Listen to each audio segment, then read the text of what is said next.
मानव विकास के साथ साथ वन्य जीवों के साथ हमारा टकराव भी बढ़ा है। भारत में इसकी एक मिसाल हाथी हैं।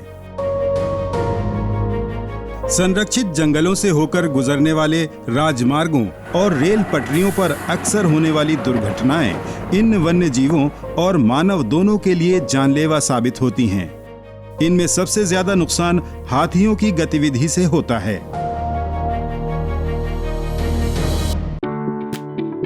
इसी समस्या को देखते हुए भारतीय वन्य जीव संस्थान और world wide fund for nature India की परियोजना के तहत CSIR के केंद्रीय वैज्ञानिक उपकरण संगठन ने हाथी गतिविधि पहचान और चेतावनी प्रणालियां विकसित की हैं।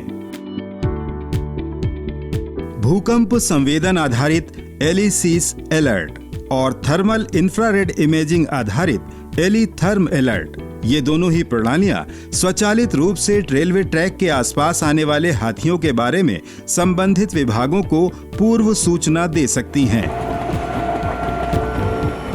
एलीथर्म अलर्ट में थर्मल इंफ्रारेड इमेजिंग सेंसर्स को रेलवे ट्रैक के आसपास स्थापित किया गया है। आर्टिफिशियल इंटेलिजेंस और मशीन लर्निंग आधारित ये कैमरे रात के अंधेरे में भी वन्य जीवों की पहचान कर वास्तविक समय में रेलवे और स्थानीय वन विभाग को चेतावनी जारी कर सकते हैं, जिससे दुर्घटना होने से रोका जा सकता है। Firstly, it needs to work 24/7. सबसे पहले जरूरत थी कि ये दिन रात काम करे। हम कृत्रिम प्रकाश का उपयोग नहीं कर सकते थे क्योंकि इससे जानवरों की गतिविधि प्रभावित होती। हमने एक इमेजिंग समाधान तलाशा जो अंधेरे में भी कारगर है। हमने थर्मल इमेजिंग और भूकंपन सेंसर तकनीक चुनी। व्यवहार्यता अध्ययन के लिए अभी ये सिस्टम राजाजी टाइगर रिजर्व में रेलवे ट्रैक पर 200 मीटर के दायरे में लगाए गए हैं। थर्मल कैमरे इस तरह से लगाए गए हैं जो ट्रैक क्रॉस करने वाले हर वन्य जीव पर नजर रखते हैं। The thermal camera is mounted such that it sees through the railway track for any kind of animal crossing. CSIO ने दूसरी प्रणाली के लिए भूकंप संवेदकों का इस्तेमाल किया है। इसके लिए जियोफोन भूकंप संवेदकों का व्यूह तैयार किया, जिसे आर्टिफिशियल इंटेलिजेंस और मशीन लर्निंग आधारित मुख्य उपकरण से जोड़ा गया। शोधकर्ताओं ने प्रायोगिक तौर पर पहले जंगल क्षेत्र में वास्तविक परिस्थितियों के बीच हाथियों को चलवाकर उनकी चाल से उत्पन्न होने वाले भूकंपन का पैटर्न तैयार किया और इसे उपकरण में फीड कर दिया गया।